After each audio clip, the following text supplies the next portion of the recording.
용감한 토크쇼 직설 시작합니다. 먼저 주식시장 상황부터 살펴보겠습니다. 장현지 아나운서 전해주십시오. 이 시각 시황입니다. 현재 양대 지수 음전했습니다. 아무래도 오늘 밤에 미국의 3월 PCE 지표와 굵직한 지표들이 나오기 때문에 지켜보자는 심리가 강해진 것으로 풀이가 됩니다. 현재 코스피가 0.15% 약세로 2,561포인트 가리키고 있고요. 코스닥 0.37% 하락하면서 723포인트에서 움직임 나타내고 있습니다. 수급 상황 보시죠. 유가증권 시장 오늘 메이저 수급 주체의 양매도가 이어집니다. 외국인이 400억 원 가까운 팔자 포지션 보여주고 있고요. 기관 오늘 팔고 있습니다. 1,422억 원 매도 우위 기록하고 있습니다. 이런 가운데 개인만 홀로 1,681억 원 사자세 기록하고 있습니다. 이어서 코스닥 매매 동향입니다. 코스닥 시장에서도 흐름은 대동소이합니다. 외국인이 682억 원 매도 우위 기록하고 있고 기관도 337억 원 순매도하고 있습니다. 이런 가운데 개인만 홀로 1,063억 원 사자 포지션 취하고 있습니다. 유가증권 시장 시가총액 상위 종목 거래가 확인하시죠. 오늘 유가증권 시장 1위부터 5위 전 종목 하락합니다. 삼성전자 이제 확정 실적이 발표가 됐는데 스마트폰 시리즈 판매가 크게 늘었지만 반도체 실적은 부진한 것으로 나타났죠. 이에 주가는 약세를 보여줍니다. 0.18% 내림세로 현재 거래가 55,700원이고요. SK하이닉스도 1%대 내림세입니다. 거래가는 178,800원. LG에너지솔루션도 실적이 발표가 됐습니다. 올 1분기 영업이익이 전년 동기 대비해서는 138.2% 증가한 3,747억 원으로 잠정적으로 집계가 됐는데요. 다만 지금 실적이 주가를 견인하진 못하고 있습니다. 3% 약세로 거래가는 33만 9천 원. 이밖에 삼성바이오로직스가 0.38%, 현대차가 0.57% 약세 기록 중입니다. 6위부터 10위입니다. 한화 에어로스페이스가 지금 10위권 내에서는 유일하게 상승부를 켰습니다. 1% 가까이 오르면서 81만 7천 원에 거래되고 있습니다. 반면 셀트리온이 0.49% 내림세, 기아가 0.33% 조정을 받고 있고요. HD 현대중공업도 0.37% 내림세입니다. 거래가는 40만 1,500원으로 집계됩니다. 코스닥 시총 상위 종목도 거래가 확인하시죠. 알테오젠이 지금 조정을 받고 있습니다. 0.28% 내림세로 거래가 36만 2천 원이고요. 에코프로빔이 1% 가까이 빠지고 HLB만 지금 5위권 내에서 유일하게 올라갑니다. 1.25% 강세로 거래가는 5만 6,600원. 반면 에코프로가 1.37%, 레인보우 로보틱스가 1.78% 약세 기록하고 있습니다. 6위부터 10위도 체크하시죠. 휴젤이 0.27% 오름세로 37만 1,000원, 클래시스가 1.87% 강세로 6만 5,300원대 거래되고 있습니다. 반면 오늘 제약 바이오 쪽은 좀 조정을 받는 분위기인데요. 파마리서치가 2% 약세로 38만 1,500원, 리가켄바이오도 0.5% 약세 보여주고 있고요. 펩트론이 4.3% 낙폭 기록합니다. 거래가 16만 7,500원입니다. 이어서 시장 특징적인 부분 체크하시죠. 오늘 2차 전지 섹터 내에서 차세대 기술로 주목받는 나트륨 이온 배터리 쪽이 또 한 번 부각됩니다.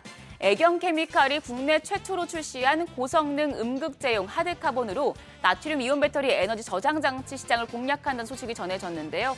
이 소식에 애경케미칼 10.68% 상승하면서 거래가 11,320원이고요. 오늘은 관련주 내에서 메가터치가 더 부상하는 모습입니다. 15.8% 상승하며 거래가 4,875원. 나인테크도 3.38% 강세 기록 중입니다. 다음은 웹툰주입니다. 웹툰주는 정부의 웹툰 육성 기대감에 이재명 민주당 대선 후보의 웹툰 관련 공약 발표까지 더해지면서 최근에 상승세 기록해왔는데요. 오늘도 역시 강세 보여주고 있습니다. 미스터블루와 핑거스토리가 나란히 11%대 오름세 기록 중입니다. 미스터블루가 1,610원, 핑거스토리가 3,095원에 거래되고 있고요. 대원미디어도 2.05% 강세로 거래가는 11,430원으로 집계됩니다. 환율 체크하시죠. 오늘 외환시장 하락하면서 1,433원대에 출발했습니다. 9시 30분 기준으로는 1,430원대를 이탈하면서 1,429원이었고요. 현재는 조금 더 레벨을 낮추면서 1,428원 40전에 거래되고 있습니다. 지수 다시 보시죠. 코스피가 0.18% 약세로 2,560포인트, 코스닥 0.55% 하락하면서 722포인트 보여주고 있습니다. 시장 과매수 구간에 진입하면서 조금 상승세가 멈췄는데요. 지금 메이저 수급 주체 모두 매도 우위를 기록하고 있어서 오늘은 중요한 지표 발표를 앞두고 조금 대기 모드에 들어갈 수 있다는 점은 염두에 두셔야겠습니다. 지금까지 시장 상황 전해드렸습니다. 네, 계속해서 시장의 다양한 이슈들을 풀어보는 시장 따라잡기로 이어가겠습니다. 유니스토리 자산운용 김장렬 투자전략본부장 나오셨습니다. 안녕하십니까? 네, 안녕하십니까? 오늘 장 초반 분위기는 좀 상승했다 하락했다가 좀 관망세가 짙다는 생각이 듭니다. 내일 휴장이라서 이런 건가요? 내일 휴장도 있고 그 미국의 지표들이나 이런 것들이 오늘 많이 나와요. 실적도 그렇고. PC나 모든 거. PC, 뭐 GDP, 그다음에 여러 가지 업체들의 실적 발표들도 오늘 내일 있거든요. 애플 내일, 메타 뭐 이런 식으로 해서 반영되려면 우리는 금요일 아침에 반영이 되다 보니까 그렇겠네요. 오늘 애매하죠. 애매한데 삼성전자 지금 실적 발표되고 나서 컨퍼런스 콜 하고 있는데 그 내용이 뭐 크게 스윙 팩터가 될지는 잘 모르겠고 네. 어저께 뭐 조선이고 방산에서 뭐 조선주가 방산주 이제 변압기주가 많이 오르긴 했습니다만은 예. 뭐 다른 주식은 또 오를 만큼 오른 것 같기도 하고 네. 그러니까 이제는 좀 애매한 거죠. 그리고 하나오션 같이 뭐 실적 신경 쓰고 있는데 갑자기 오보행이 나온다 그러고 그래서 좀 짜증나기도 하고 신경 쓰기도 하고 뭐 나라 전체적으로 SK, KT 누가 어쩌고저쩌고 이거 참 피곤하는 게 많아요. 그렇죠? 대통령 선거하면서 누가 나온다 안 나온다 말고 다 생각해 보면은 이틀 쉬자.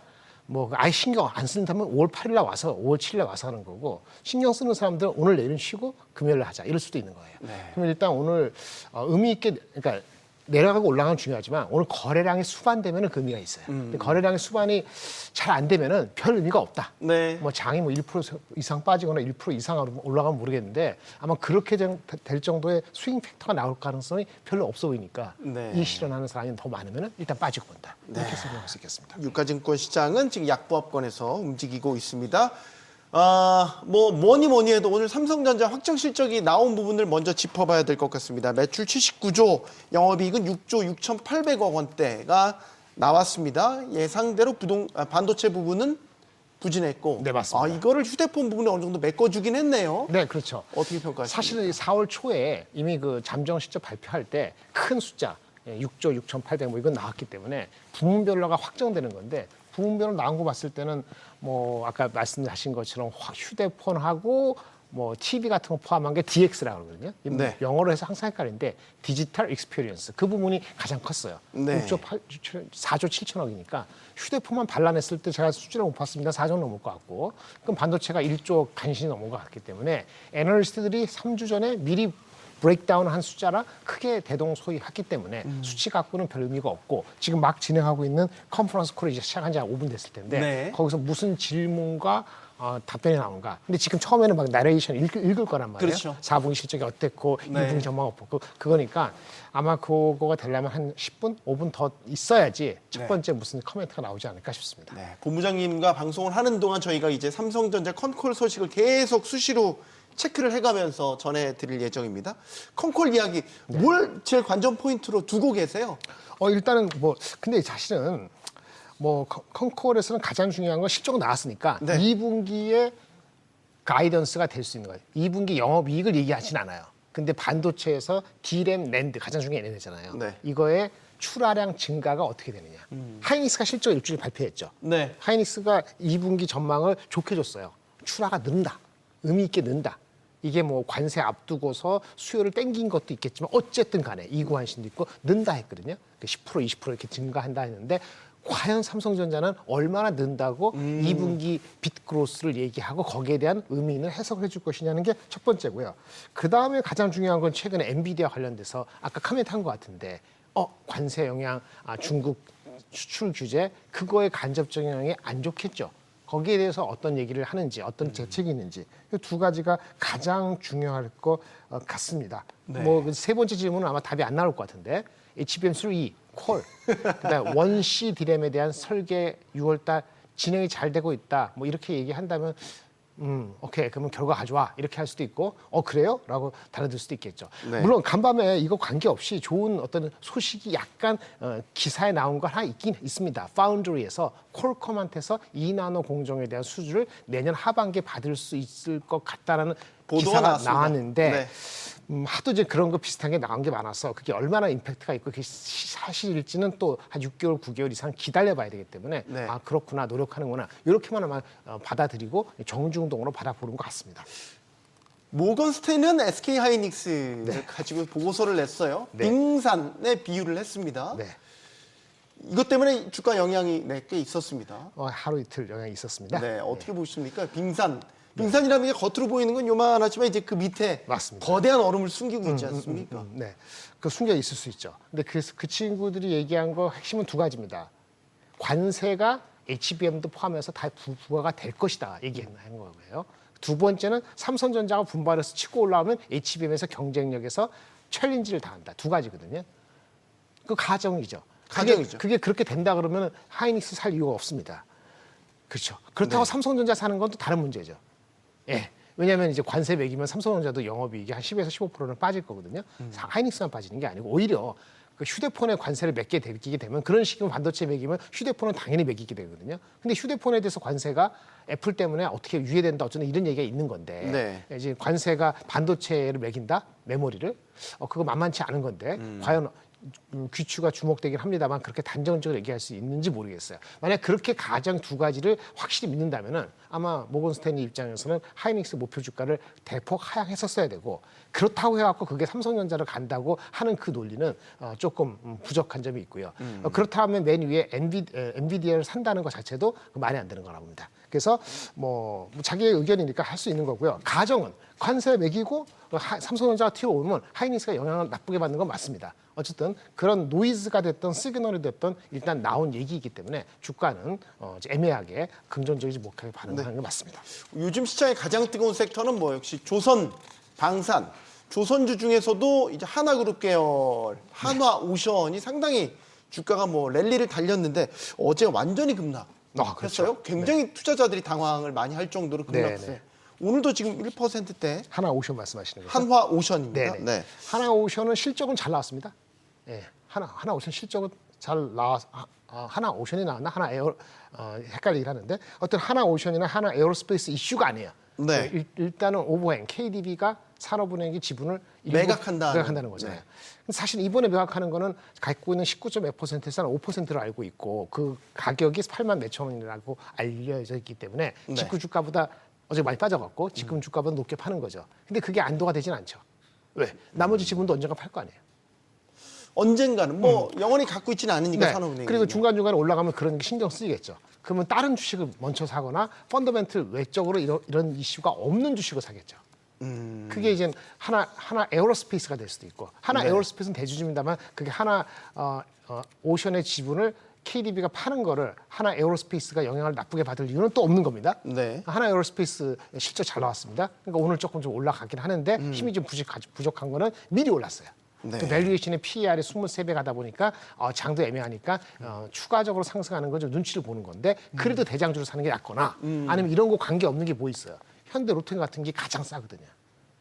밸류에이션 층에서 방산 중에서 PER이 20배 안 되는 종목이 몇 개 없습니다. 네. 그런데 현대 로템이 싸요. 그래서 오늘 좀 오르는 것 같기도 합니다. 어저께 빠진 것 같기도 하고 이렇게 되면 그 내에서 이거 저거 하다 보면은 보통 끝자락에서 이런 게 나오거나 이런 거거든요. 근데 너무 실망하실 필요는 없습니다. 방산 주식은 이제 뭐에 하느냐? 피어그룹. 미국이나 유럽에 있는 피어그룹, 피어그룹은 동종업계예요. 네. 독일의 라인메탈, 미국의 뭐 노스그룹 이런 주식이 가면은 무너지지는 않습니다. 바로. 근데 어저께 지난 밤에도 라인메탈도 실적이 발표되는데 컨센서스보다 20% 이상 잘 나왔거든요. 그 PER이 34배, 40배 가요. 그러면 한국에 20배 가는 주식이 폭락할 이유는 없죠. 그리고 그 피어 그룹과 동조화된다라는 거는 당연하죠. 한국 방산업계도 이제 글로벌 시장에서 그렇죠. 상향이 됐다. 예. 네, 그건 당연히 지위가. 우리가 인정받았으니까. 다만 주가가 빨리 올라갔기 때문에 숨이 차란 말이에요. 근데 빌미를 주는 거 아까 하나 오션 이런 거 아니면 유상승자 이런 거는 빌미 중간에 흔들리죠. 네. 그런데 글로벌 피어가 흔들리는 게 추세가 아니면은 단기적으로 내려가고 다시 올라갈 수 있는 거죠. 근데 노이즈가 없는 걸 하다 보니까 그럼 대장주 하나 에어로스페이스 그럼 싼 거 현대로테 이렇게 갈 수 있는 건데 네. 이 섹터가 무너지려면은 반도체가 엄청 갑자기 부상을 해가지고 수급을 뺏어가면은 그러면 무너지는 아주 큰 계기가 됩니다. 그래서 방산을 갖고 계신 분은 조선도 마찬가지인데 반도체가 얼마나 빨리 올라올 수 있냐 펀더멘트 이걸 보셔야 됩니다. 이게 올라오면은 그 섹터에 문제가 없더라도 주가는 빠질 수 있어요. 그 리스크는 어느 섹터나 있는데 가장 먼저 올라간 조선방산이 그 리스크에 노출되는 있습니다. 오늘 그 미 해군성 장관이 우리 거제에 있는 네. 아마 조선소를 방문할 것 같아요. 미국의 해군 장성. 네, 미 해군성 장관이 말이죠. HD 현대와 하나오션을 방문하는 그 도크를 방문하겠죠. 네, 네. 이건 이제 미국과의 조선업 협력에 대한 상당히 속도가 붙을 거라는 기대감을 갖게 하죠. 맞습니다. 그러면 조선 sek터에 대한 뭐 밸류 부담이 있더라도 모멘텀은 여전히 살아 있다. 이렇게 보시죠. 뭐 그렇죠. 아까 말씀드린 것처럼 모멘텀은 글로벌 피어가 가고 이런 그 이벤트가 남아 있고. 그리고 사실은 조선 같은 경우는 5월 1일이니까 우리가 쉬는 5월 1일 네. 미국에서 무슨 그 아마 그 청문회가 아니고 간담회 토론회가 있어요. 네. 왜냐하면 법을 바꾸기 위해서 외국 조선소가 우리 한국한테 페이퍼할 수 있는 법안을 어떻게 할 것이냐 그런 얘기가 나오는 게 내일이거든요. 네. 우리 시간 우리 쉴 때입니다. 그런 모멘트까지 확인하고 싶었기 때문에 무너지진 않을 겁니다. 근데 빌미가 아까 이 실현 빌미가 되는 시점에 다른 섹터가 올라오면은 뺏길 수 있다라는 정도인데 실적 자체는 나쁘지 않으니까. 네. 그렇죠? 수주도 나쁘지 않으니까 추세가 금방 꺾여서 저 날아간다 이렇게 얘기할 수 없는데 장의 전체 분위기가 있으니까 속도는 내가 사고 나서 또 5% 바라올려야 된다 이런 생각 가지면 단기적으로 물릴 수도 있습니다. 네. 자, 미장 질문을 드릴게요. 이제 오늘 밤에 PC 물가 지표도 발표되고 이번 주에 사실 빅테크들도 실적도 네. 계속 줄줄이 나오니까 이번 주 미장 흐름이 상당히 방향성 예측하는데 중요하게 판단을 하시더라고요. 맞습니다. 거기에 대해서는 긍정적이다, 부정적이다 얘기하기 전에 일단은 나쁜 데이터가 나오면 좋게 볼 것이냐, bad is good이냐, bad is bad냐는 거잖아요. 그렇죠? 지금은 배드 이스 배드입니까? 배드 이스 굿이. 이게 웃긴 게 주가가 회복을 좀 했습니다. 4월 2일 날 무지막지한 관세를 매기기 직전 네. 중국의 145% 각국 나라의 엄청난 생각보다 높은 상호 관세가 밝혀지기 전에 4월 2일 주가로 다 회복했습니다. 우리는 높아졌고요. 2, 3% 올라갔고요. 그러니까 오늘 못 가는 겁니다. 미국도 거의 갭이 거의 1% 내로 다 쫓아왔어요. 일부 종목은 더 올라가기도 하고. 근데 지금 확인된 게 없잖아요. 그러니까 일단 배드 나오면은 배드 이스 배드로 반영할 겁니다. 네. 그리고 저가 매수로 들어오면은 그 다음에 액션이 뭐지? 파워풋 나오고 뭐 나올 수 있다는 생각을 바로 갖게 되면 하루 이틀 차이나 그 다음 주에는 다시 배드 이즈 굿으로 바뀌면서 저가 매수가 나올 수 있어요. 그럼 지금 뭐냐? 어떻게 하든 데이터가 나올 때 좀 신경 쓰이는 거기 때문에 지금 공격적으로 하기가 애매한 겁니다. 왜? 4월 1일 주가로 거의 갔기 때문에. 그러면 그 트럼프 대통령이 파월 공격하고 관세 불확실성 키우고 이러면서 이제 본격적으로 나타났던 셀 아메리카 네네. 이런 거는 좀 진정이 됐다고 보세요? 지금 그래서 주가 올라간 거잖아요. 뭐 주식은 바닥 그렇긴 10% 한데. 올라왔잖아요. 그러니까 4월 2일 우리 관세하기 전에 주가를 다 돌았다니까요. 아무 일도 없는 것처럼 돌아갔어요. 물론 보편 관세 10% 있고 상호 관세 보통 한 20% 있고 있잖아요. 그건 되는데 중국하고가 해결이 안 됐지만은 해결될 수 있을지 모른다는 심정이 한 85% 90%는 반영된 겁니다. 이미 된 거예요.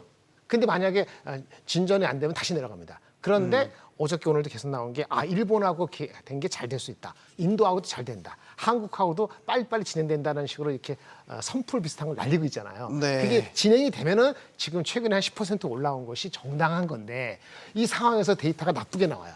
나쁘게 나오면 일단 반응 좀 걱정이냐, 뭐 걱정이냐? 경기 침체가 진짜 리얼이구나. 라는 생각을 한 번은 가질 수 있어요. 근데 이게 길진 않을 겁니다. 그 한 일주일 가면은 지금 5월 중순 넘어가면 6월 달에 금리 인하하고 재책이 나오고 중국하고 관계를 더 엑셀러레이션 할 가능성이 있다. 중국이 답이 없더라도 이런 생각으로 갖게 되면은 바이온 위크니스가 나올 거예요. 따라서 지금은 회복이 됐기 때문에 여기서 공격적으로 사는 게 조금 꺼려 하시는 분이 많이 생긴 거 맞고요. 이게 좀 다시 내려와야지 다시 사겠다는 분들이 생길 가능성이 있기 때문에 데이터가 뭐가 나오든 간에 지금은 뚫고 올라가기는 만만치가 않다. 펀더멘틀적으로는 AI가 아직 투자 문제 없어요라는 정도인데 그게 아니고 엄청나게 우리가 자신 있어요 이렇게 얘기할 정도인데 보세요. 그 실적 발표되는 거 보면은 우리 가이던스 못 주겠어요. 아니면 관세 확정되고 나면 GM도 다시 관세 그 포켓에서 다시 줄게요. GM 밀었습니다. 네, 그렇죠. 그리고 뭐 바이백 뭐 사사주 매입하고 뭐 하는 것도 일단 보류하고. 네. 이거거든요. 그럼 사람들 생각을 하는 거죠. 그거 지금 보고 확인하니까 아니야. 결국은 내가 봤을 때 이렇게 하면 결국은 파월하고 트럼프가 양보할 것이고 중과할 것이야. 이렇게 시나리오를 5개 세워가지고 그러니까 어떤 데이터가 나와도 bad is good이야. 이렇게 해석할 사람이 더 많을까요? 한번 sit back 뒤로 물러서서 관망할까요? 지금은 주가가 바닥에서 한 10% 올라왔기 때문에 관망할 사람이 한 반 이상은 있다. 그래서 주가가 재미없고 사이다가 필요한데 고구마 먹은 것처럼 갑갑하다. 이렇게 되는 거죠. 사이다 아직 뚜껑은 못 단 상태고. 네. 그러니까 모든 상황을 긍정적으로 받아들이고 해석을 하더라도 작년처럼 미국장이 강세장을 보일 거다. 이거에 대한 시각은 이제 거의 월가에서도 관세를 제로로 만든 게 관세가 그건 불가능하죠. 기본 관세 10%는 그러면은 매긴다고 그러면 뭐냐면은 AI라든지 그 생산성 좋아서 업체들 메어버리는 거군요. 실적에 대한 전망치가 올해는 힘들었어. 그런데 26년도는 말이지 억눌렸던 투자를 엄청 할 거기 때문에 야 우리 25년도 실적은 까먹자. 25년 실적은 10% 성장은 아니고 5%라도 내년 실적은 한 15% 갈 수 있어. 그 내년 걸 땡겨서 PER을 24배 치면 다시 6천원 갈 수 있어요. 근데 과연 그렇게 계산해서 나올 수 있는 폴캐스트가 단기 내에 나올 것이냐. 제가 보기에는 그거는 만만치 않다. 네. 자, 삼성전자 컨퍼런스 콜 이야기를 전해드리겠습니다. 조금씩 이제 속보가 나오고 있어서요. 네. 시설 투자에 대한 이야기인데 1분기 시설 투자 12조 원, 전 분기 대비 5.8% 감소를 했고 메모리 부분 파운드리 시설 투자가 다 감소했다라는 이건 뭐 업황과 직결되는 부분 아니겠습니까? 네, 이거는 뭐 예상됐던 정도인 것 같고요. 수치적으로 비교하기는 어렵습니다만은 메모리는 탄력적으로 하는 게 맞으니까 1분기는 감소하는 게 맞고요. 파운드리는요? 파운드는 원래부터 줄이기로 했어요. 그죠, 줄이고 있었죠. 네, 거기다 뭐 HBM을 새로 신규 수주한 게 없으니까 네. 더 시설 투자를 늘릴 이유가 사실 없다라고. HBM도 아마 줄었을 겁니다. 이거 실적 자체가. 이렇게 해서 뭐가 줄은 거는 맞습니다. 메모리와 파운더리에서 줄은 거 맞고요. 앞으로가 어떻게 할 것이냐 이게 중요합니다. 네. 요거는 이제 실적에 대한 얘기를 설명해 주는 거고. 네. 자, 계속해서 보겠고요. 네. 중국 증시 질문 하나 드릴게요. 중국 증시도 최근에 이제 중국 당국의 부양책 이런 걸로 많이 올랐다가 요즘엔 좀 횡보하는 흐름을 보이고 있는데 이제 관세 협상이 좀 잘 되는 것 같다가도 교착이었다가도 지금 왔다 갔다 한다는 말이죠. 네, 맞습니다. 앞으로 중국 증시의 방향도 이런 관세 협상의 결과에 따라서 네. 방향성이 철저하게 그걸로 결정될까요? 결정됩니다. 맞습니다. 미국만큼 빠지진 않았습니다만 적지 않게 뭐 5% 7% 빠진 거고 네. 올라오는 것도 뭐 미국 뭐 하여튼 비슷하게 올라갔어요. 밸류에이션이요. 다만 이런 게 있습니다. 밸류에이션 두 가지 말씀드려요. 밸류에이션하고 기술력입니다. 우리가 딥시크 발로 깜짝 놀란 게 1월 22일이죠. 네. 그리고 최근에 나온 게 엊그저께 뭐가 나왔습니까? 화웨이가 화웨이 칩. 예. 네. 그게 만만치 않은 겁니다. 화웨이 칩이 아직 안 나오는데 이번 달 9월 1일이니까 5월이니까 다음 달이네요. 다음 달 말에 곧 나올 새로운 칩이 이제 엔비디아하고 칩 대 칩으로서도 한번 견줄만 하다라고 선풀을 날리고 있는 거거든요. 그런데요. 새로운 칩이 아니고 910C라는 기존 칩도 마구마구 384개를 해갖고 시스템 레벨을 만들면은 각각의 칩이 아니고 수백 개의 칩을 넣은 시스템 레벨을 만들었을 때의 네. 그 클라우드 시스템은 이미 엔비디아가 자랑하는 뭐 GB200, NV72, 72보다 성능이 더 우수합니다. 단점은 있습니다. 전력이 많이 들어가죠. 많은 칩을 넣으니까 전력이 많이 들어가는 단점이 분명히 있음에도 불구하고 전력 우리 I don't care, we don't care. 우리는 칩 그래 단위당 칩은 30% 70%밖에 성능이 안 되지만은 네. 이걸 뭐 엔비디아는 72개 한다면 우리는 380개 때려 박어. 이게 한 개 910C까지고 어제 기사가 나온 거는 단위당 칩 자체도 레벨을 높였어. 910D 곧 나와. 이렇게 하면서 우리가 기술력으로 너네 때린다고 우리가 끝도 없어. 이렇게 제가 흥분해서 얘기하니까 마치 중국 사람을 좋아하는 것처럼 하는데 그 얘기가 아니고 오해 안 합니다. 최소한 대한민국보다는 훨씬 앞서 있다는 거예요. 근데 그래서, 이제 수익성 같은 거는 담보하지 못하잖아요. 예를 수익성이 들어서 무슨 관계 있어요? 웨이퍼에서 칩 몇 개 말고 나머지 다 버리고 그 성능 냈다고 하는 게 상관없다잖아요.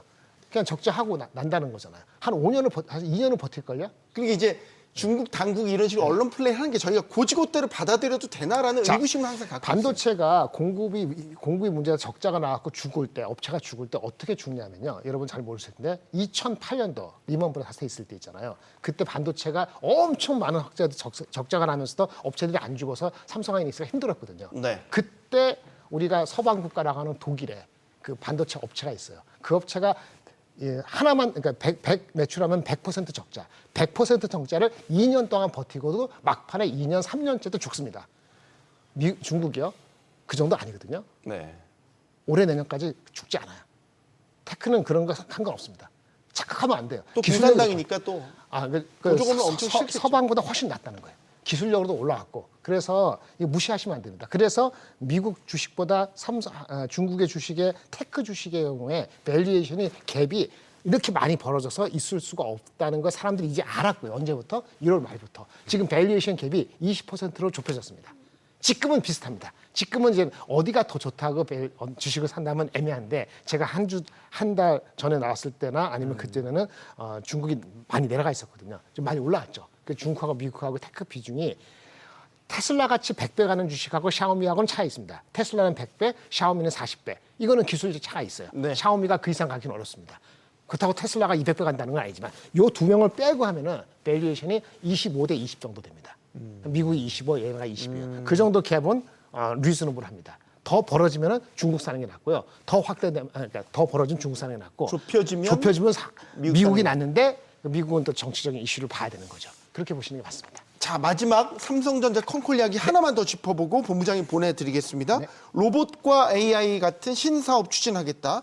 전 이게 더 눈에 띄는데 외부 협력을 강화하겠다. 아, 외부 협력을 하겠다. 그 레인보우 같은 것 말고도 그렇죠. 앞으로도 이건 이제 기술적으로 인수합병, 거대 매물에 대한 인수합병 가능성을 내비친 것 같기도 하고. 그거랑 연결해서 볼 수도 있는데 또 좀 더 질문이 나오고 자세하게 이거 발표한 거 말고 있어야 될 것 같아요. 그런 건 앞전에도 얘기를 했기 때문에 뭐 좋은 얘기 하신 것 같습니다. 네, 본부장님을 더 붙잡고 싶지만 여기서 보내드리도록 하겠습니다. 시장 따라잡기 유니스트 자산운용 김장렬 투자전략본부장과 함께했습니다. 고맙습니다. 감사합니다.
네, 올해 전국 공동주택 공시가격이 지난해보다 3.65% 상승한 것으로 나타났습니다.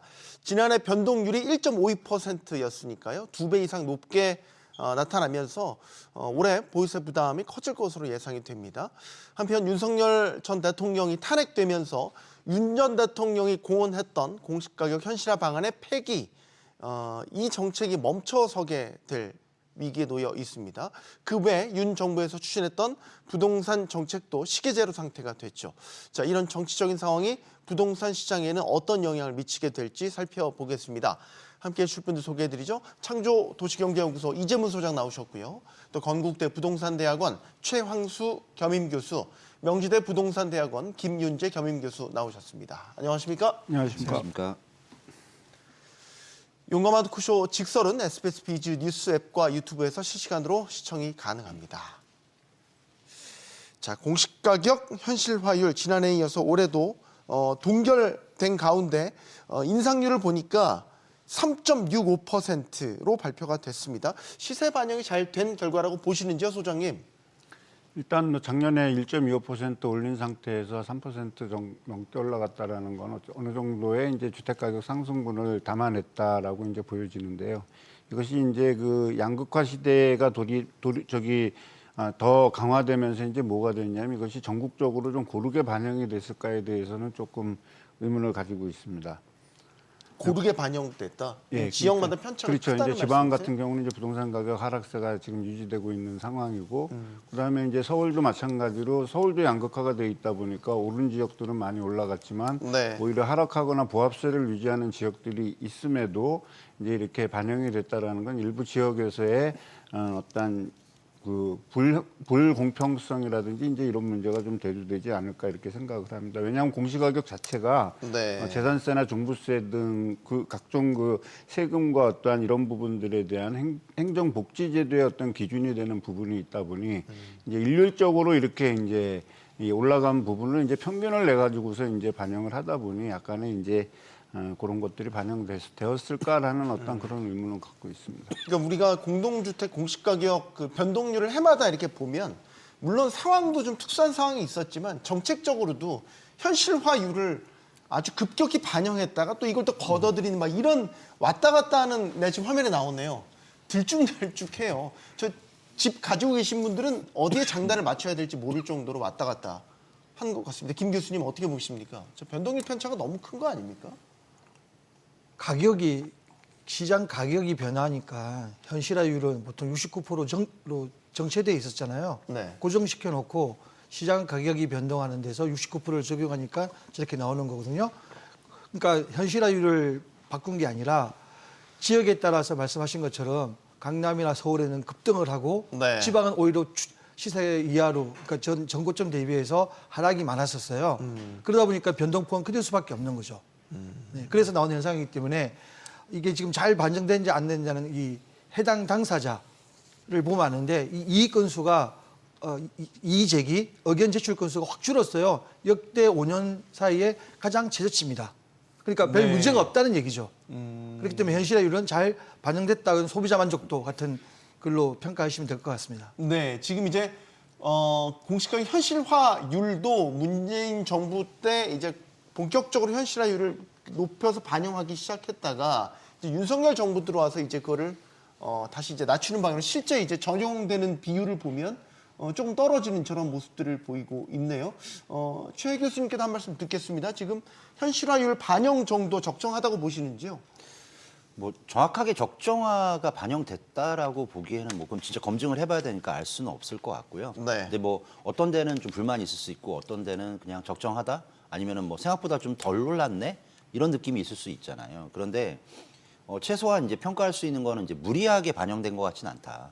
다만 이제 전국 평균이 이제 3.65%니까 아마 이거는 전국의 어떤 평균을 이제 그 환산을 하다 보니까 이 정도인 거고 실질적으로는 이제 일부 지역들은 이거보다 훨씬 더 높거든요. 뭐 7% 정도 되는 데도 있고 하니까 그런 부분에서는 좀 불만이 있을 수 있지만 그렇다고 해서 뭐 굉장히 이게 높이 좀 반영이 돼서 굉장히 거부감이 있을 정도는 아니다라는 생각을 한번 해볼 수 있고요. 네. 근데 또 하나는 저는 이 공시가격을 이제 현실화하는 이제 전 정부에서 있었던 그런 그 정책들 같은 네. 경우에는 조금 저는 약간 무리수가 있었다라고 생각하는 이유 중에 하나가 공시가격은 하나의 고정된 가격이 1년 동안 유지가 되는 거고 시세라는 거는 또 계속 변동이 변동이 있죠. 되는 거잖아요. 그래서 항상 시세 대비 공시가격 반영률이 만약에 100%에 가까워져 버리면 이게 어떻게 보면은 자기의 재산 가치보다 훨씬 더 어떠한 세금이라든가 이런 것들을 많이 내게 되는 그 셈이 되니까 어느 정도의 약간 버퍼를 두는 게 맞거든요. 그래서 이제 그 버퍼를 10% 둘 거냐 20% 둘 거냐는 이제 정책 당국의 어떤 그런 정책의 문제이긴 하지만 너무 이제 그 공시 가격을 시세에 비슷하게 반영되는 건 좀 약간 좀 바람직하지 않다라고 좀 생각하고 있습니다. 네. 이 공시가격에 두 가지 의미가 있어요. 네. 세금 부과할 때는 높으면 안 좋겠죠. 근데 보상을 받을 때는 물론 평가를 하긴 하지만 이게 높을수록 좋거든요. 토지 임야 같은 경우는 공시가격으로 파는 게 되게 많아요. 잘 안 팔리는 거. 그때 만약에 공시가격보다 높으면 그 토지 입장에서 되게 좋을 거 아니에요. 그러니까 공시가격이 꼭 절대적으로 높냐 낮냐가 개인에 따라서 다르게 평가할 수 있다. 그래서 중요한 거는 여기에 대해서 의견이 불만이 있냐 없냐 이걸 보고 이게 잘 적정됐는지 안 됐는지를 우리 국가단에서 보면은 올해는 제가 볼 때는 잘 된 것 같다 이렇게 평가할 수 있을 것 같습니다. 그러니까 불만 건수가 많이 이제 줄어들었다. 예, 이의제기. 근거로 지금 예, 말씀을. 그렇죠. 의견 제출이 없는 거죠. 근데 이제 세종시 같은 경우는 이제 그 지역 특수성 이슈 같은 것들이 이제 결집되면서 집값 변동률이 상당히 크잖아요. 그러니까 현실화율을 아까 최 교수님 말씀을 너무 높여버리면 매년마다 공시 가격이 너무 들쭉날쭉한 이제 이런 현상들을 보이고 있지 않습니까? 그런 면에서 보면은 현실화율을 너무 반영하는 것도 좀 문제가 있어 보이는데. 그러니까 이제 우리가 공시지가에 대한 어떤 공포에 가까울 정도의 어떤 그 세금 증가라든지 이제 그런 부분들이 있었던 거는 이제 그 지난 정부에서 그 징벌적 과세로 해서 이제 부동산 가격이 너무 뛰기 때문에 이제 거기에 어떤 기준시가의 그 현실화율을 곱하는데 그 현실화율이 기하급수적으로 어떻게 보면 증가한 거잖아요. 네. 근데 이제 공시지가 자체는 아까도 말씀드렸지만 어떤 우리가 복지라든지 행정제도를 운영하기 위한 가이드라인이기 때문에 적절해야 되는데 이 공시지가가 지탄을 받게 된 거는 부동산 가격이 상승하게 되면 상승한 폭을 현실화율까지 곱해갖고서 가니까 승수효과가 생겨갖고 세금이 엄청나게 폭증이 됐다라는 거죠. 네. 근데 이제 이게 만약에 부동산 가격이 떨어지게 되면 그 떨어지는 거를 실시간으로 반영할 수 없기 때문에 이제 다시 이게 공시화 이거를 이제 내년에 이제 산정을 했을 때에는 세금이 오른 부동산 가격으로 과세 기준이 매겨지기 때문에 집값도 떨어지고 세금은 증가하는 어떤 이런 문제점들이 노출될 수밖에 없었던 구조인데 이거에 따르는 어떤 사전의 대책이라든지 정비 계획을 제대로 수립하지 않았기 때문에 이제 이 공시가격이 이제 상당히 이제 문제가 됐던 건데요.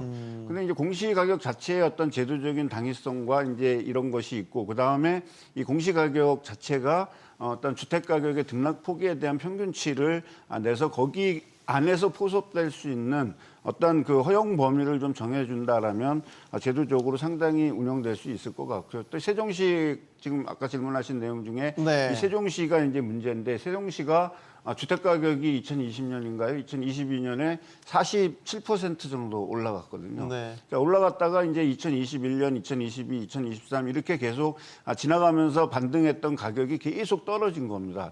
떨어지다 보니까 주택 가격이 쭉쭉 빠지니까 연차적으로 매기는 이 공시 가격도 이제 떨어질 수밖에 없었죠. 그래서 이제 세종시의 어떤 그래프를 보면 이제 롤러코스터를 타는 어떤 이런 모양새가 이제 만들어졌고 이제 올 2월까지만 해도 이제 실거래 가격이 한 마이너스 1.7%인가 요 정도 이제 하락 추세를 보이다가 이제 조금 폭등 국면으로 만들어진 거죠. 세종시의 네. 행정복합도시라든지 행정 수도를 이제 하겠다라는 어떤 선거 과정에서 이제 도출된 어떤 세종시 이전 문제로 인해서 지금 다시 또 가격이 상승하면서 그러니까 이게 공시 가격이 상승하는 또 이제 이 구조를 만들고 있는데 여기에 따르는 어떠한 대비책을 만들지 않는다면 이제 세종시가 점점 더 이제 행정도시 수도로서의 어떤 기능을 하겠다라는 정치권의 발표에 따라서 여전히 다시 또 롤러코스터를 탈 수밖에 없는 구조에 있다라는 거죠. 이 공시 가격이 너무 변동이 크면 매년 내야 되는 예를 들어서 보유세 같은 것들의 편차가 너무 커지잖아요.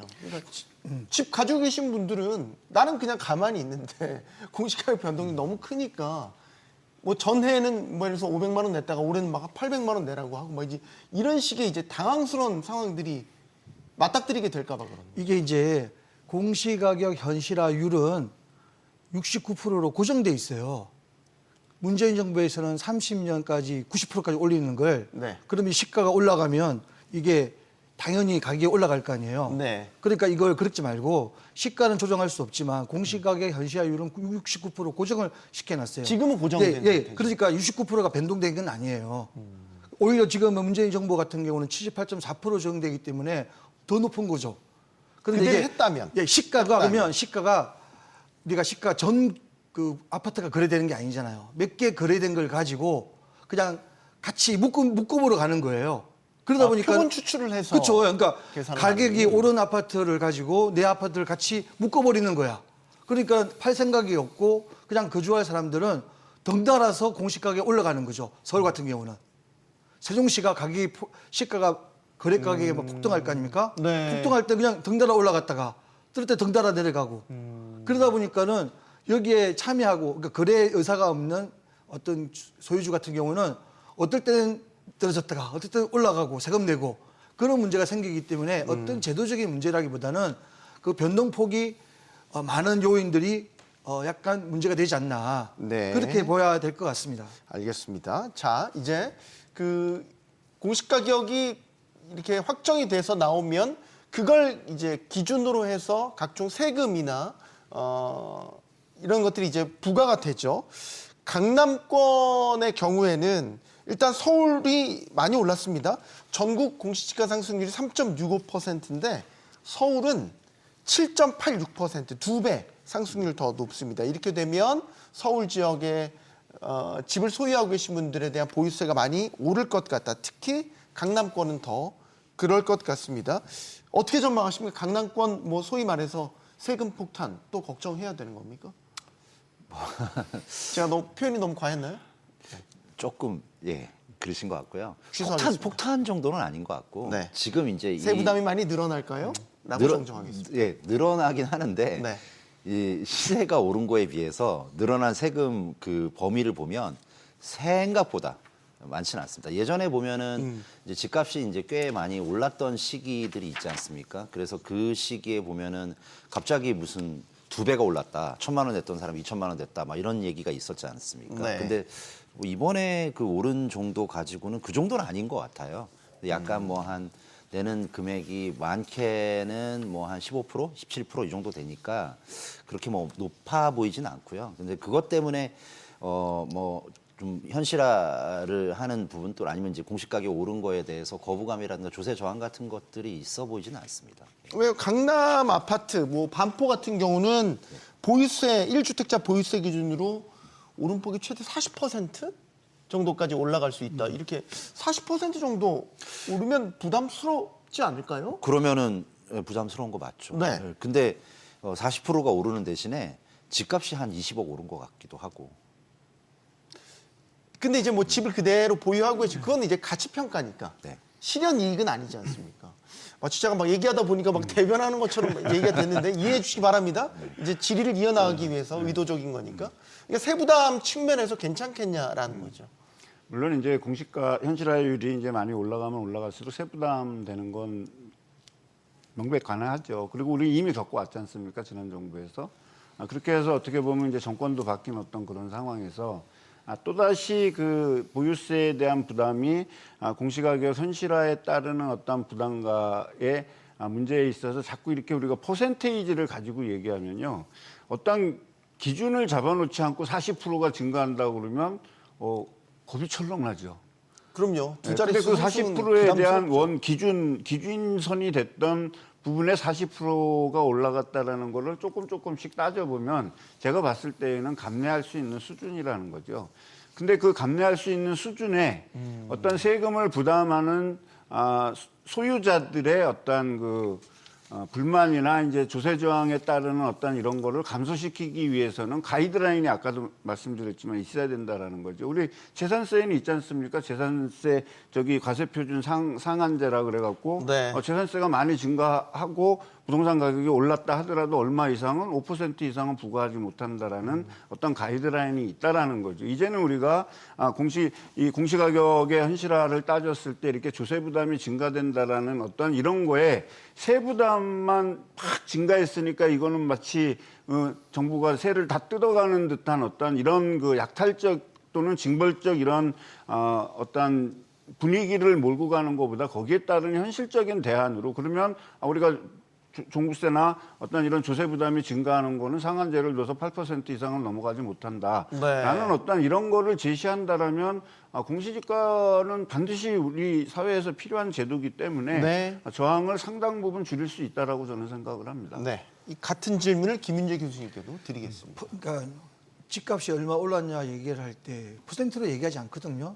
금액으로 얘기하잖아요. 물론 이제 소유하는 팔 생각이 없는 사람들은 이제 세금이 늘어나면 싫어하겠죠, 당연히 부담스럽고. 이제 그 해결점은 나중에 말씀드리기로 하고 지금 보시면 세율은 한 8.9%에서 20% 올랐어요. 근데 네. 금액을 따지면은 보유세를 내는 건 100만 원에서 500만 원이에요. 예시든 저 사례가 1억 5천에서 2억 3천의 재산 가치가 올랐는데 늘어난 세부담은 100만 원에서 500만 원이에요. 물론 이제 당사자들은 그 세부담을 현실화해야 되기 때문에 이게 이제 문제가 될 수 있는데 거기에 대한 대책은 지금 이제 종부세 때문에 그래요. 사실 재산세는 이게 5%의 상한선이 있습니다. 아무리 많이 오르더라도 집값이 5% 이상 오르게 딱 제동 장치가 되어 있는데 이제 종부세가 문제인 거예요. 종부세는 이게 없거든요. 네. 그러다 보니까 집값이 오른 만큼 연동해서 종부세가 많이 내니까 좀 부담스러운 거예요. 아무리 집값이 많이 올라도. 그래서 종부세 논의를 많이 다시 시작하기 시작해요.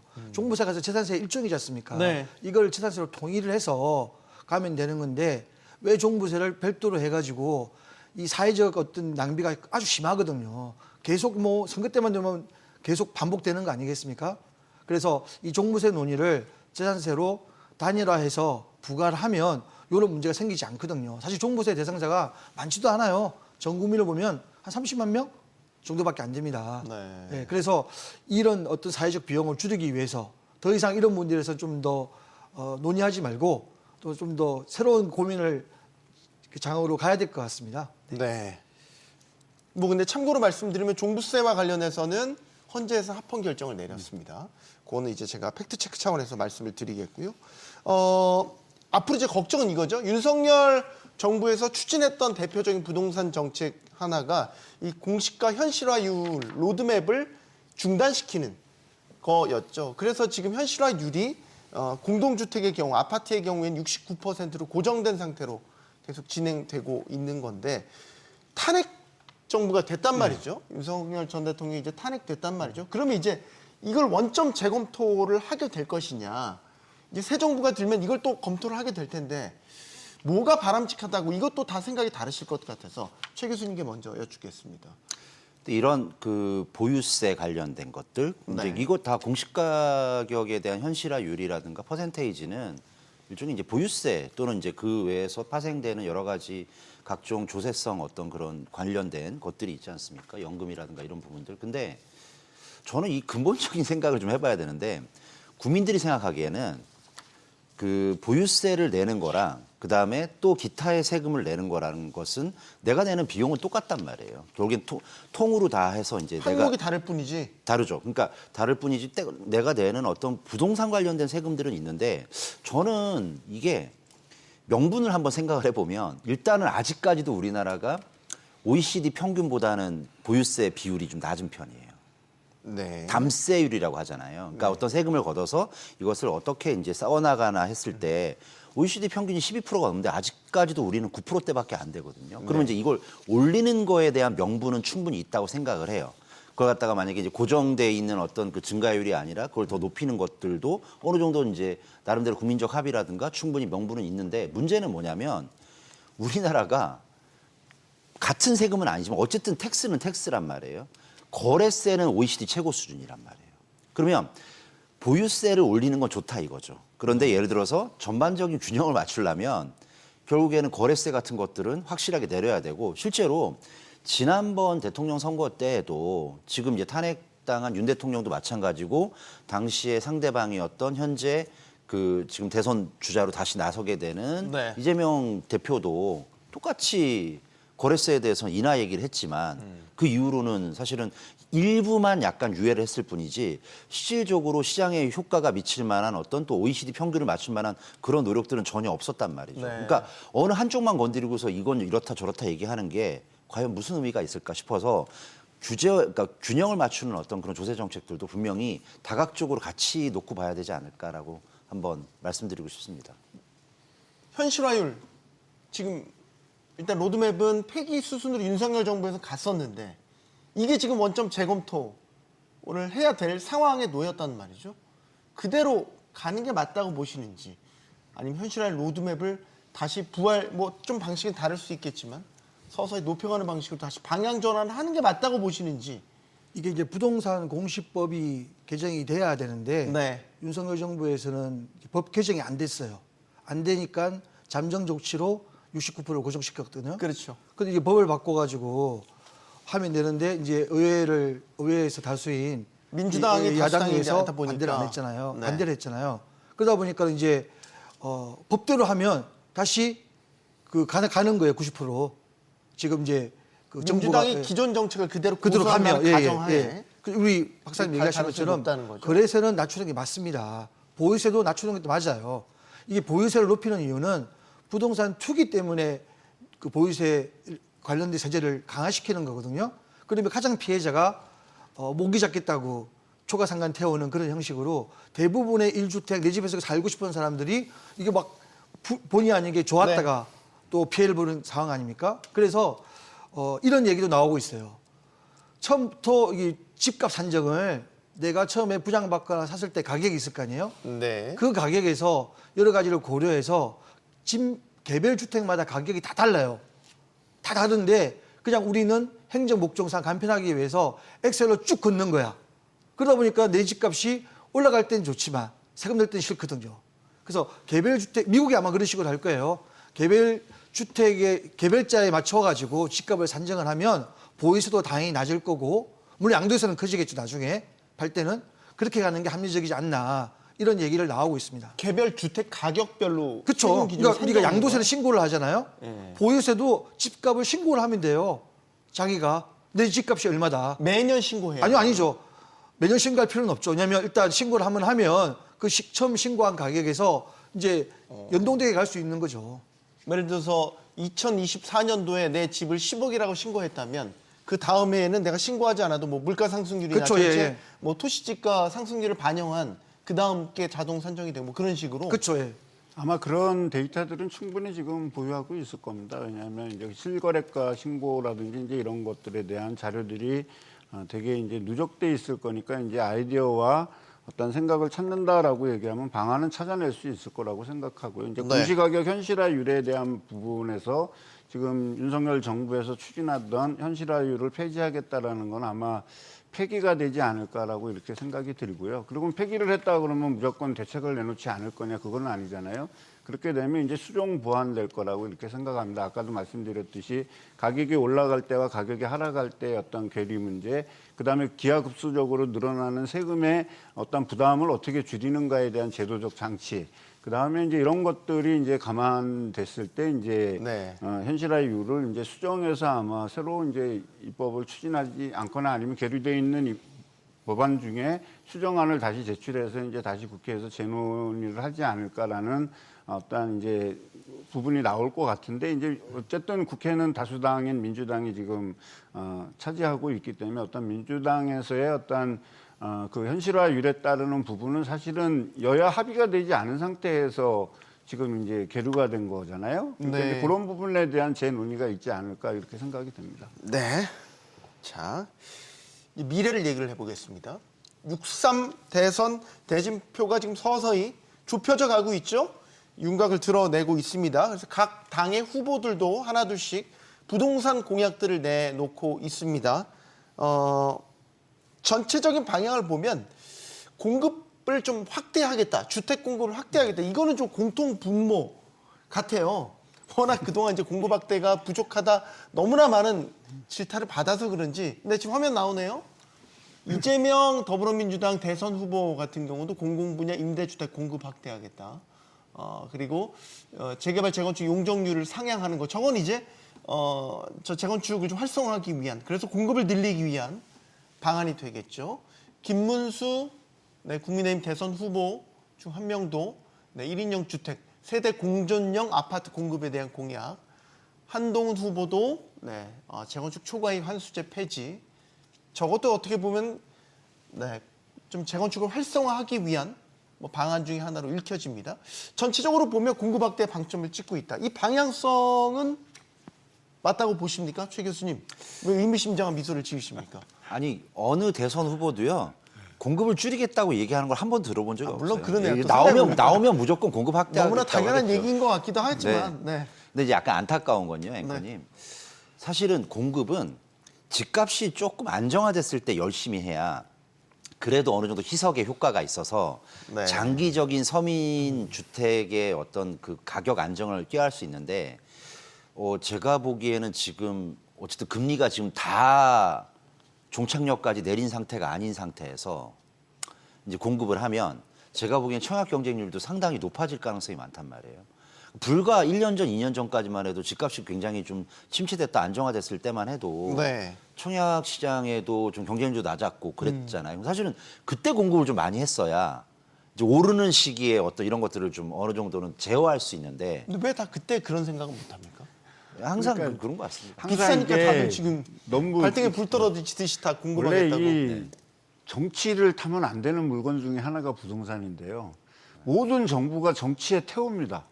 그렇죠. 정책이 됐든 뭐가 됐다. 그러다 보니까는 부동산에 대한 공급이 일관적으로 유지가 되지 않는 거죠. 근데 이제 우리 정부에서 가장 제가 좀 부족한 점이 있다라면 어떤 생각이 드냐면 민간과 공공을 특성을 제대로 이해하고 있는지, 그리고 이 민간과 이 공공의 조율을 통한 어떤 공급의 시그널과 꾸준함을 줘야 되는데 우리는 이번에도 겪어봤지만 안 되지 않습니까?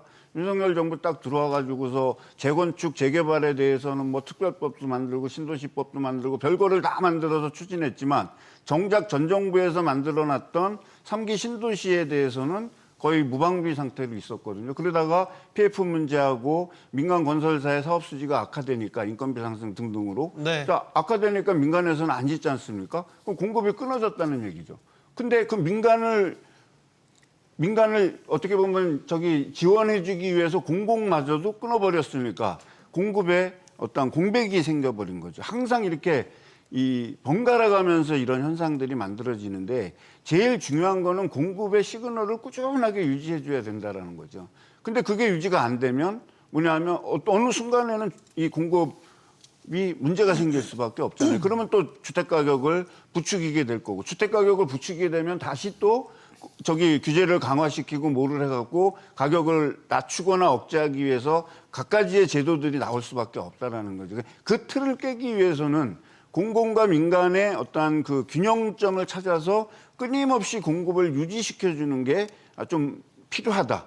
근데 이제 과거에 정부의 연차적으로 보면 최고 많이 공급이 됐을 때 1년 동안 전국에 76만 원 정도가 공급된 적이 있거든요. 네. 박근혜 정부 때. 그때 집값 안정됐어요? 그렇죠. 안 됐죠. 그때가 뭐냐면 그때도 왜안 2014년 상법을 풀어주고 재건축과 관련된 법을 풀어주고 2015, 16, 17 막 이렇게 오면서 결국에 우리가 탄핵 정국에 맞이해서 6.13 대책인가 나와서 규제 대상 지역이 생기고 막 이렇게 된 거잖아요. 네. 그러니까 우리는 그 부분에 대한 부분을 조금 이해하고 이것을 하나의 그 정책의 로드맵으로 삼아가지고 부동산과 관련돼 있는 정책을 위반한다라면 그렇게 몇만 원씩 줄어드는 어떠한 그 공백기는 생기지 않을 거다라는 어떤 부분들이 있지 않습니까? 그러니까 사익을 추구하는 민간 기업은 이익이 남지 않으면 들어올 수가 없습니다. 회사가 망하기 때문에. 네. 그러면 이제 공공은 어쨌든 기금도 있고 어떤 부분들이 있으니까 그 명맥을 이어줘야 되는데 뭐 윤석열 정부는 한 3년밖에 안 됐지만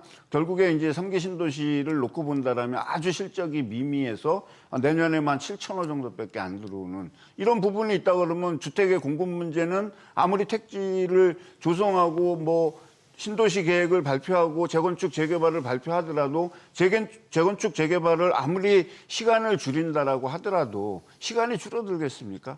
어쨌든 필요한 기간은 걸릴 수밖에 없는 거고 신도시를 지정하더라도 지구 지정이나 계획을 수립하고 이렇게 간다 그랬을 땐 또 세월이 흘러가는 건데 우리는 지금 만들어 놓은 3기 신도시에서도 공급을 아주 루즈하게 하고 있다라는 게 결국에 지금 다시 또 선거 국면이 와서 이제 공급을 확대한다라고 할 수밖에 없는 거죠. 예, 네, 김 교수님. 좀 이어서 말씀드리면 이게 이제 공급은 누구나 얘기할 수 있어요. 그렇잖아요. 또 때가 때인 만큼 많이 할 솔루션은 겁니다. 우리는 다 알아요. 예, 그런데 이게 네. 결국은 실천하냐 안 하냐, 약속을 지키냐 안 하냐, 그거는 그 주장자의 과거를 보면 좀 더 확실하게 생각할 수 있을 것 같아요. 일단 그 팩트가 있고 픽션이 있잖아요. 네. 그림은 잘 그려요, 대부분. 지금 이 주장들 좀 더 좋은 얘기들입니다. 공급에. 그런데 이걸 진짜 이행할 수 있는지를 보면 지금 3기 신도시가 말씀하신 것처럼 진행이 10%도 안 되고 있지 않습니까? 네. 근데 4기를 한다는 거는 이 말이 되는 거 아니지 않습니까? 그렇잖아요? 그만큼 국민들한테 이렇게 희망을 주면 안 된다는 거죠. 그리고 이 공급은 공공 부분도 있지만 사실은 소비자들이 선호하는 거는 민간 부분이 많아요. 그 민간 부분을 많이 하려면 여러 가지 용적률이나 뭐 재건축 이런 부분들을 선제적으로 제도 개선을 해야 되는데 이게 사실은 이게 보수 쪽은 원래 공급을 주의자이고 뭐 개혁 진보 쪽은 원래는 규제에 좀 더 전공자들입니다. 근데 지금 이제 국민들이 원하는 게 다 공급이다 보니까는 전부 다 따라가는 거죠. 그러니까 원제품이 있고 카피하기 있으면 성능은 비슷해 보이지만 똑같은 거라면 뭘 먹겠습니까? 오리지널을 먹는 거죠. 그런 면에서 지금 이제 뭐 김문수 후보랑 이재명 후보가 어쨌든 비슷한 공약을 내는 것 같지만 좀 더 이재명 후보 쪽에서 내는 공약은 공급이라고 하지만 국민들이 볼 때는 제가 말씀드린 것처럼 선거 때만 그러겠지. 그럼 조금 더 확실하고 구체적이고 그런 얘기를 해야지 좀 설득이 되지 않을까 이런 생각을 좀 해봅니다. 아까 최 교수님 말씀을 다 매듭 짓지 못하신 것 같아서. 네. 지금 뭐 재건축 관련된 규제들도 완화하겠다고 뭐 이건 뭐 어느 그 후보들이나 다 얘기하고 있잖아요. 근데 저는 이제 규제 완화하는 건 맞는데 약간 좀 생각이 좀 저는 그 의심이 드는 게 뭐냐면 그 2023년 이제 12월 29일 날 이제 그게 아마 지난번 국회 임기의 회기의 마지막 정기국회였을 거예요. 그때 굉장히 많은 것들을 좀 약간 일하는 티를 내신다고 법률을 통과를 많이 시켰는데 그 중에 하나가 재건축 초과이익 환수에 관한 법률을 갖다가 완화를 시키는 대폭적으로 완화시켰습니다. 실제로 이제 계산식을 해보면 네. 기존의 재건축 초과이익 환수가 부과되는 비율에 비해서 거의 3분의 2 정도가 이제 없어지는, 그러니까 줄어드는 효과가 있었거든요. 근데 네. 지금 보면은 뭐 김문수 후보도 그렇고 한동훈 후보도 그렇고 또 이제 이재명 후보도 사실은 지난번 대통령 선거에서도 초과이익 환수에 대해서는 상당히 부정적으로 생각한다라고 얘기를 하고 있고 그동안 계속 이제 국민의힘에서도 계속 초과이익 환수를 규제를 완화하는 개정을 했는데도 불구하고 폐지를 하겠다라고 계속 공언을 해왔었는데 이제 다수당이 아니니까 좀 그게 이제 쉽지는 않아 보였었거든요. 근데 저는 이 초과이익 환수를 갖다가 폐지를 하는 것은 이거는 규제 완화 측면이 아니라 약간의 어떤 헌법에 대한 어떤 그 이상 이런 것들과 빗대어서 위헌 소지가 계속 있어왔던 법률이니까 이런 네. 것들인 모르겠는데 이거를 규제 완화 측면에서 한다는 건 꽤 많이 지금 규제를 완화한 편이어서 과연 이게 실효성이 있을까라고 생각이 들고 또 한번 생각해 보면은 신도시를 짓는 거는 짓는 만큼 공급이 확대되는 게 맞지만 재개발 재건축을 규제 완화해서 공급을 하는 거는 새 집이 늘어나긴 하지만 실제로 순증가분이 그렇게 많이 늘어나진 않아요.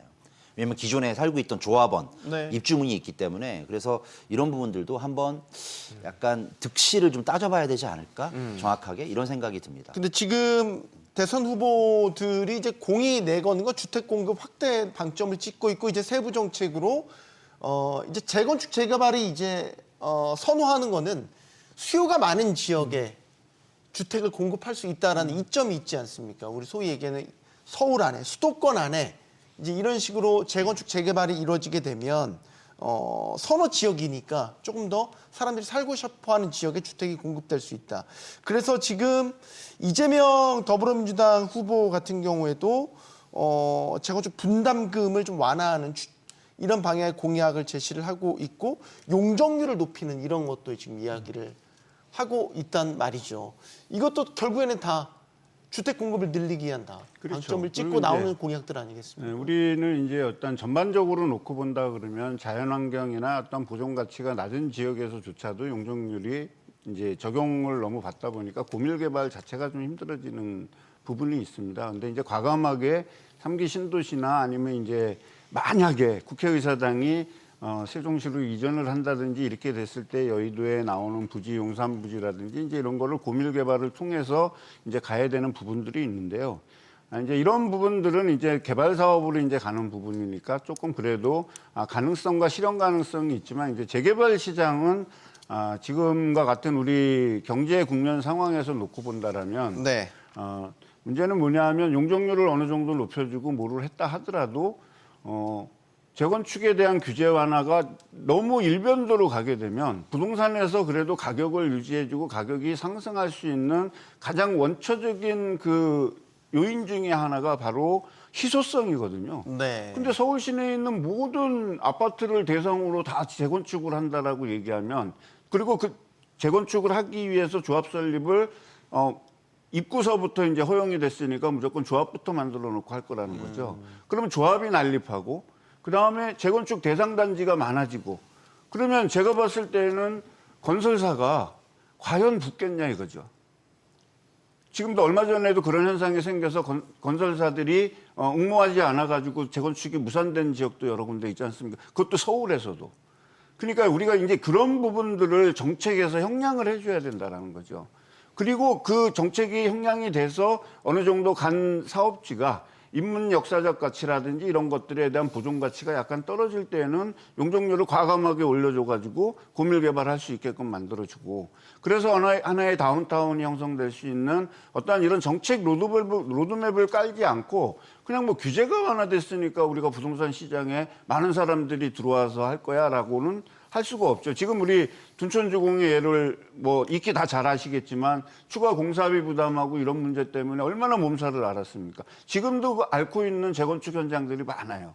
그러면 결국에 뭐냐면 공급이 원하던 시기에 되지 않는다라는 거는 이제 우리가 학습 효과가 있기 때문에 서울에서는 재건축이 추진된다 하더라도 네. 결국에 이게 원하는 시간에 안 될 수 있다라는 거를 염두에 두고 규제 완화라든지 이렇게 단계적 점진적 이런 대응들을 해줘야 되는데 우리 규제 다 풀어줬으니까 알아서 하세요. 그러면 알아서 못하게 되는 거죠.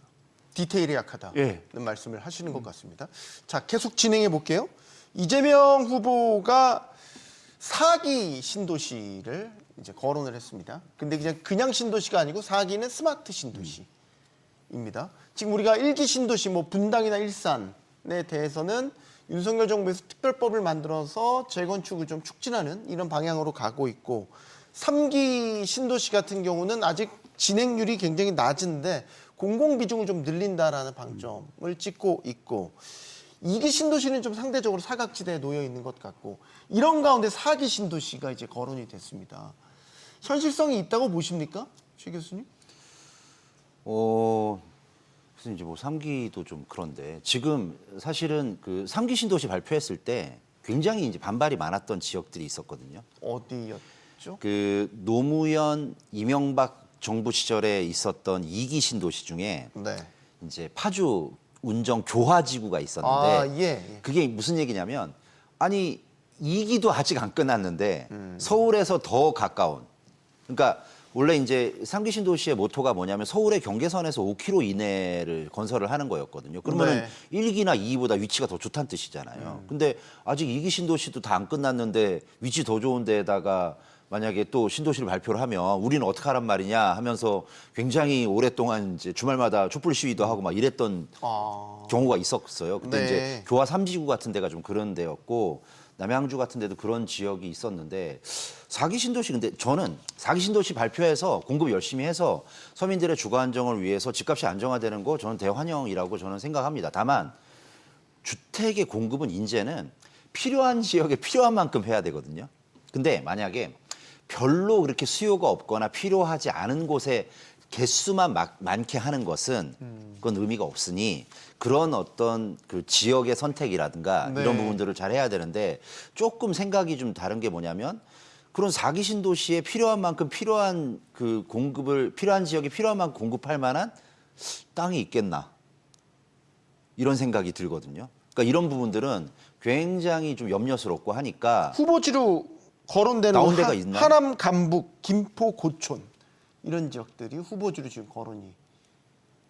물론 그냥 거론입니다. 예. 거론이라 얘기가 하더라도 들고 있는 것뿐이고. 그러니까 그 얘기를 제가 받아서 참고를 해서 언뜻 지금 머릿속에 떠오르는 생각은 이미 그 지역들은 예전에도 얘기가 많이 있었던 지역이고 그다음에 뭐 하남 간북 같으면은 옆에 있는 지금 3기 신도시 이제 하남 교산지구하고도 교산지구도 있죠. 거의 네. 비슷하게 있는 거고 김포 같은 경우는 김포 고촌이면은 약간 거기 넓은 들판이 있긴 한데 그 바로 옆에는 이제 김포 한강 신도시가 연접돼 있는 지역이니까 거기에서 발표하는 것은 제 생각에 4기 신도시라고 얘기하기보다는 2기 신도시의 어떤 뭐 약간 확장판? 예, 뭐 약간 좀 확대하는 그 정도 느낌밖에 안 들긴 하거든요. 그러니까 정말 그 괜찮은 지역에 4기 신도시를 그러니까 4기라고 부를 만한 신도시 지역들이 있겠나? 만약에 있다면 뭐 환영할 수 있겠다. 하지만 너무 멀리 건설하는 거에 대해서는 그동안의 어떤 실패담들이 꽤 많이 회자되고 있으니 네. 좀 그런 부분들은 좀 고려를 잘했으면 좋겠다. 이런 말씀 드리고 싶습니다. 4기 신도시 관련해서 의견이 또 있으실까요? 그러니까 이제 4기 이재명 신도시라고 선생님 먼저. 네. 4기 신도시라고 얘기하면 우리가 길을 붙인다라는 건 조금 다소 무리수가 있는 것 같고요. 이제 우리가 택지를 공급을 해서 안정적인 주택 공급을 하기 위한 어떤 부지 확보는 되게 중요한 부분이거든요. 네. 그러니까 그 중요한 부분만 이 다음 대통령의 임기 내에 어느 정도 이루어질 수 있다 그러면 우리가 중장기적인 시각으로 상당히 균형적으로 주택이 공급될 수 있는 여지는 갖고 있다. 그리고 또 4기 신도시를 논하기 전에 3기 신도시에서 수용 보완할 내용은 없을까. 그래서 지금 산업도 되게 침체돼 있고 어떤 이런 부분이 있는데 3기 신도시에서 가장 큰 이제 좀 대응 방안을 만들 수 있는 곳은 자족용지 부분이거든요. 네. 그러니까 자족용지 부분이 비중이 많습니다. 근데 우리는 여전히 택지가 부족하잖아요. 그러니까 이제 이런 거를 개선해서 이제 좀 보완을 할 필요가 있고 4기 신도시를 뭐 스마트 시티까지 이제 단어까지 나온 거 보면 이것이 그냥 흘러가는 얘기로 하는 건지 아니면 진짜 이게 로드맵이 만들어질 건지 우리가 좀 고민을 해봐야 되는데 과거 일산에서는 뭐를 만든다 그랬냐면 유비쿼터스 도시를 만든다 그랬습니다. 유비쿼터스 네, 오랜만에 오래간만에 듣는데요? 들어보시죠. 기억나요. 새록새록 기억납니다. 그 유비쿼터스 다음에 이제 2기 신도시 동탄이나 이런 때는 컴팩트 시티를 만들겠다라고 얘기했거든요. 그건 잘 모르겠네요. 근데 이제 이게 우리가 단어들만 빌려왔지 실상 그 용어라든지 이런 데에 들어가 보면 한국적 구조에서 되게 만들기 어려운 도시다 보니 흐지부지 우리 뇌리에서 단어가 사라진 거거든요. 그러니까 여기 4기 신도시는 이제 현재 또 그 트렌드에 맞춰서 스마트 시티라는 거를 이제 또 짓겠다라는 구조가 있죠. 그러면 적어도 우리가 신도시라고 얘기한다 그러면 적어도 30만 호 정도가 공급이 돼야 되는 부지 확보를 수도권에서 하려고 그러면 남은 한 가지 방법은 그린벨트를 과감하게 해소하는 것밖에 없어요. 또 그린벨트. 예. 그래서 결국에 그 정도로 지금 여기 이 도시에 우리가 주택 부지, 택지의 어떤 희소성과 부족이 사실은 심각한 국면에 있지 않습니까? 그래서 만약에 4기 신도시를 공약으로 하고 또 임기 중에 이제 이걸 만약에 추진한다라고 얘기했을 때에는 상당히 디테일하게 짜지지 않으면 임기 내 스타트도 못할 확률이 크다라는 거죠. 결국에 3기 신도시도 마찬가지로 문재인 정부에서 지구 지정하고 뭐 하는데 몇 년 걸려갖고 임기 끝나고 윤석열 정부까지 와갖고 지금 이제 내년부터 이제 조금 이렇게 1000세대 이렇게 공급되는 네. 과정에 있으니까 이거를 좀 타산지석으로 삼아서 정책 기반에 좀 더 이렇게 심혈을 기울였으면 좋겠습니다. 김인지 교수님. 그러니까 이재명 후보가 4기 얘기한 거는 3기는 많이 누군가 얘기를 했었잖아요. 네. 나무 가기 싫은 거죠. 그래서 4기를 붙인 것 같고 스마트 도시가 새로운 게 아니에요. 새로운 아파트 단지는 다 스마트 단지입니다. 그래서 이제 스마트는 이제 추세니까 말씀하신 것 같고 픽션하고 팩트가 중요한 것 같아요. 얘기를 누구나 할 수 있어요. 그리고 시간이 지나면 또 잊어먹잖아요. 그래서 이제 그러면 더 상실감이 크니까는 제가 볼 때는 실행력을 할 수 있는 거, 3기라도 제대로 하면 훌륭한 업적을 할 수 있을 것 같고요. 분담금 완화를 얘기했는데 분담금은 조합원이 당연히 내야 되는 돈이거든요. 이걸 완화한다면 아파트를 스마트하지 않겠다는 뜻으로 해석할 수 있어요. 왜냐하면 스마트하려면 돈이 많이 들거든요. 그럼 조합원들이 분담금을 많이 내야 돼요. 이게 재건축 초과이익 간수하고 관계를 두고 하는 말인지 모르겠지만 용어가 완전히 틀리거든요. 결국은 재건축 재개발을 빨리 하고 하기 위해서 행정적인 절차도 필요하지만 가장 중요한 조합원들이 동의를 해야 되는데 조합원들이 동의하기 위한 것은 뭐 아파트 짓는 비용을 안 낼 수는 없고 결국은 재건축 초과이익을 없던 게 생겼지 않습니까? 원래 2천만 원에서 8천만 원까지 늘어졌지만 여전히 끌어야 하거든요. 왜냐면 이게 다 생기는 건 아니에요. 왜냐면 마음고생, 시간 경과 따지면 그렇게 우리가 생각하는 것처럼 결과치만 보고 네. 대박차 봤다 볼 수 없는 문제거든요. 그분들은 소수고 또 그분들은 우리 로또 복권도 다른 사람 부러워하지만 미워할 수는 없지 않습니까? 어차피 그래서 저는 아파트 공급이 정말 중요하다면 재건축 초과이익 이것도 원래는 없던 건데 갑자기 만들어진 거니까 심각하게 고려해서 폐기하는 것도 한번 고려해 봐야 된다. 그래서 공급을 늘릴 수 있으면 신도시 개발보다는 훨씬 낫다. 신도시 개발을 하면 교통 문제, 젊은이들이 안 가려고 그래요. 중요한 거는. 직장은 다 서울에 있고 도심에 있는데 몇 시간씩 간다는 건 힘들어합니다. 사회 문제가 커요. 이왕 공급하는 거는 필요한 거 중심으로 가자. 그리고 이때가 이제 중요한 적기 아닙니까? 네. 대통령 후보를 뽑는 적기에서 이걸 표보다는 실현 가능성을 염두에 두고 해야지 우리 미래 세대에게 제대로 된 주택 공급을 할 수 있지 않나 이런 생각을 해봅니다. 그 이재명 그 더불어민주당 후보의 싱크탱크에서는 이른바 제2 주소지제 이런 그 공약도 제안을 해서 지금 화제가 되고 있습니다. 주소가 2개라는 얘기, 두 번째 주소가 있다라는 얘기죠. 우리 보통 주소 복수 하나를 주소제. 이제 주민등록상에 등록을 하잖아요. 근데 이 두 번째 주소가 있다는 건데 이건 사실 지방 미분양 문제를 해소하기 위한 좀 방안인 것 같아요.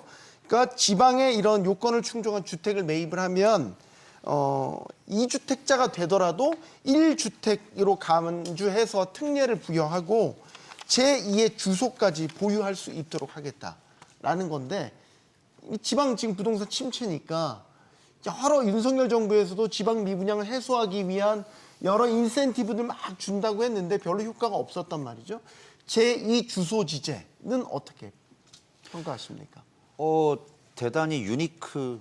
유니크하다. 예. 일단 긍정적으로 평가를. 예. 네. 그래서 좀 그런 느낌이 들고 신선하다라는 느낌이 들었어요. 근데 이거를 좀 더 좀 디테일하게 본다면 만약에 이거지 않습니까? 국민 주소지를 이주소지를 준다라는 거는 내가 실거주를 할 수 있게끔 한다는 얘기잖아요. 근데 사람이 몸이 두 개가 아니니까 한 군데에서 이제 주소지를 놓고 내가 산다라고 했을 때 제2 주소지를 갖다가 한다라는 건 거기서도 내가 실거주하는 걸로 치겠다라는 뉘앙스로 들린단 말이죠. 그러면은 이거는 어떻게 해야 되는가? 그러면은 결국에는 내가 살고 있지 않은 공간에는 결국엔 임대를 해서 임차인을 받아야 되는데 근데 임차인이 받아서 있는데 거기에 주소를 두는 게 무슨 의미가 있겠나? 그냥 저는 차라리 지방 미분양을 해소하기 위해서 하나 더 사는데 세제 혜택이라든가 이런 걸 주겠다라고 저는 이해하고 있고요. 네.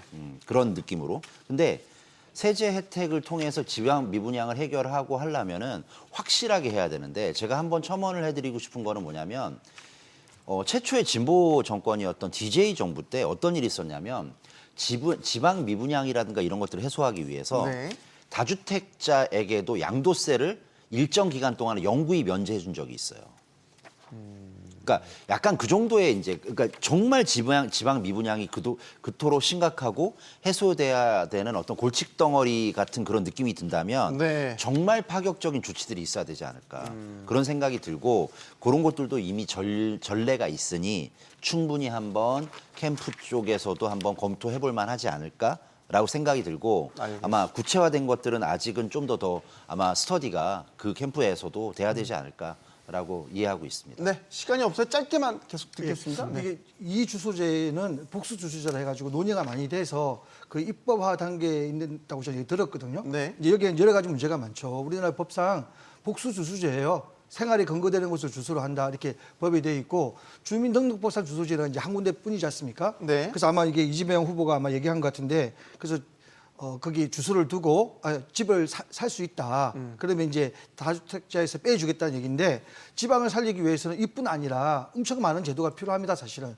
수도권에는 공급을 하고 지방도 상당히 실질적인 공급을 많이 해야 되는데 제도가 많이 있을 수 있어요. 근데 이거를 선거 때문에 생각하니까는 이게 유명무실화 되는 거거든요. 지방은 힘이 없잖아요. 할머니 할아버지만 계시는데 무슨 여론이 형성되겠습니까? 대부분 사람들은 지방 분들도 좀 더 서울에 살고 있잖아요. 그러다 보니까 지방의 논의는 선거 때 한철만 되는 건데 한 예를 들면은 제가 보기엔 농지 우리가 이제 경자 유전을 지켜야 되겠지만 농지 이런 부분들도 한번 좀 우리가 적극적으로 활용 방안을 검토해야 된다 이런 네. 생각을 좀 해봅니다. 짧게 소장님 짧게만 그러니까 관련 세제와 법제의 어떠한 수정 보완을 전제로 해서 지방 미분양 부동산을 털어낸다라는 거는 저는 그렇게 마땅하지 않다라고 생각을 합니다. 왜냐하면 부동산에 내가 집을 두 채를 가지고서 그 두 채가 이제 합법화된다라고 했을 때의 어떤 편의성도 있겠지만 결국에 그 많은 자금들이 묶이게 되고 그 묶이게 되는 상황에서 지방 부동산들의 처리라든지 이런 문제들이 원하는 시기에 제때 이루어질 수 없기 때문에 네. 이제 그거를 한다 하더라도 저는 단순하게 미분양을 털어낸다라는 그리고 지방 경제를 살린다라는 부분에서는 한계가 있을 거라고 봅니다. 알겠습니다. 각 당의 대선 후보들이 얼마나 많은 부동산 공약들을 쏟아내게 될까요? 표를 얻으려는 욕심에 무리수를 남발하지는 않을지 또 그로 인해서 부동산 시장이 오히려 더 큰 혼란에 빠지지는 않을지 솔직히 걱정됩니다. 용감한 토크쇼 직설 마치겠습니다. 여기는 모든 경제가 모이는 SBS 비즈입니다. 시청해주셔서 고맙습니다.